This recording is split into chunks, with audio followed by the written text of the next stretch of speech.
Hi hello friends, எல்லாம் எப்படி இருக்கீங்க? இன்றைக்கி வந்து நம்ம என்ன கேம் விளாட போகிறோன்னா கலர் அட்வென்ச்சர் ட்ரா த பாத். இதையும் நான் இன்றைக்கி தான் ஃப்ரெண்ட்ஸ் டவுன்லோட் பண்ணேன். இந்த கேம் யாருக்கிட்ட இருக்கோ அதை கமெண்ட்டில் சொல்லிட்டு போகிறீங்க. இப்போ தான் நான் ஃபஸ்ட்டு டைம் உள்ள வரேன்.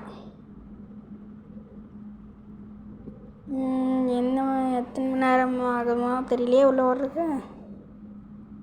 இப்படியே தான் இருக்கணுமா? நம்ம மந்திரத்தை போடுவோம், ஆடுதான் பார்ப்போம். பா வந்துருச்சு. நம்ம மந்திரம் ஒர்க் அவுட் ஆயிடுச்சு ஃப்ரெண்ட்ஸ். மறுபடியும் நம்ம மந்திரத்தை போடணும் போல இருக்கு. பா பச்சக். இந்த டைம் நம்ம மந்திரம் ஒர்க் ஆகலையே.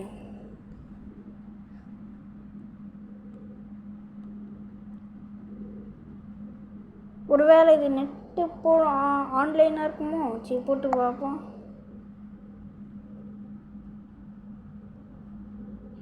ஆமாம் ஃப்ரெண்ட்ஸ், நெட்டு போட்டு விளாட்றது தான். சரி, நம்ம அப்படியே டேப் டு பிளேக்கு போயிடுவோம், ஆடுவோம்.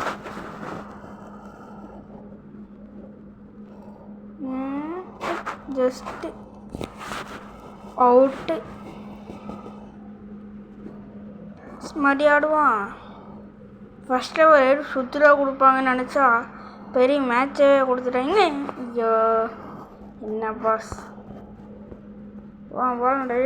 போல ரைட் டோடே. நின்று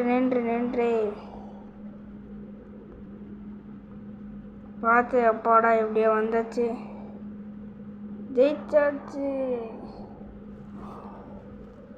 இன்னும் போக முடியுமா? போக முடியாதுட்டுக்குது. சரி, அடுத்தது மூவ் ஆன். அடுத்த கலர் வந்திருக்கு.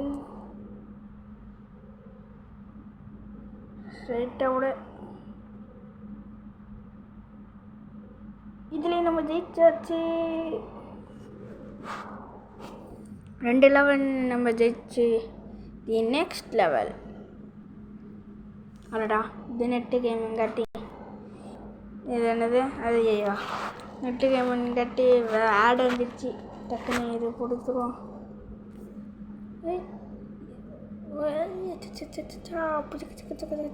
அடுத்து 2 கல். இது ஆடாமல் விளையாடுற கொடுத்துருவாங்கன்னு நினச்சிட்டேன். வெளியே டக்குன்னு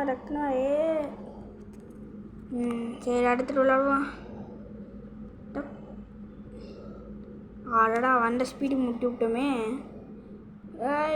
டிச்சிக். 3வது 4வது போய் தீர்வாண்டா. ஐயோ, என்ன 3வது படிப்பு ரொம்ப கொஞ்சம் கஷ்டமாக இருக்குமோ? 3ஆம் கிளாஸ்லேயே கொண்டு வருமே. அடடா, 3ஆம் கிளாஸ் ஜஸ்ட்டு பாஸ் ஆகிருப்போம், ஆனால் பாஸ் ஆகலையே. இந்த டைம் நான் விட மாட்டேன். எத்தனை வருஷம் தான் 3rd ஸ்டாண்டர்ட் படிக்கிறேன். இது வேலைக்காக. The last chance. இல்லைன்னா நான் இதை மட்டும் சரியாகலை ஸ்கூல் விட்டே நான் போயிடுவேன். இல்லை இது கடைசி சான்ஸ். நீ நினைப்பீங்க என்னடா இவன் லாஸ்ட் சான்ஸ் சொல்லிட்டு மறுபடியும் இன்னொரு சான்ஸ் சொல்கிறான், வரைஞ்சி விடுவான். அவளுக்கு தேவையில்லை. டக்குன்னு அடுத்தது. இந்த டைம் இதான் ஃபஸ்ட்டு டைம் நம்ம சேனலில் பார்க்குறீங்க. லைக் பண்ணுங்கள், ஷேர் பண்ணுங்கள், கமெண்ட் பண்ணுங்கள். யாரோ அப்படின்னுங்கிறானுங்க. சரி, அதை விடுவோம். ஐயோ, நம்ம 3rd ஸ்டாண்டர்டு. ஏன் இப்போ இந்த 3rd லெவல்,3rd ஸ்டாண்டர்ட் நம்மளுக்கு இந்த 3rd ஸ்டாண்டர்டே நம்ம ஒர்க் ஆகுது. அப்பாடா, எப்படியோ 3rd ஸ்டாண்டர்டை முடிச்சிட்டேன்னு நினைக்கும் போது தான் ஒரு ஆபத்து. ஆனால் அதையும் தாண்டிட்டேன். சப்பாடா, இப்போ தான் ஃப்ரெண்ட்ஸ் நிம்மதியாக இருக்குது. இந்த 3rd ஸ்டாண்டர்ட் எவ்வளோ கஷ்டப்படுத்துது. So okay friends, bye. The next வீடியோவில் பார்க்கலாம். இது லைக் பண்ணுங்கள், ஷேர் பண்ணுங்கள், கமெண்ட் பண்ணுங்கள்.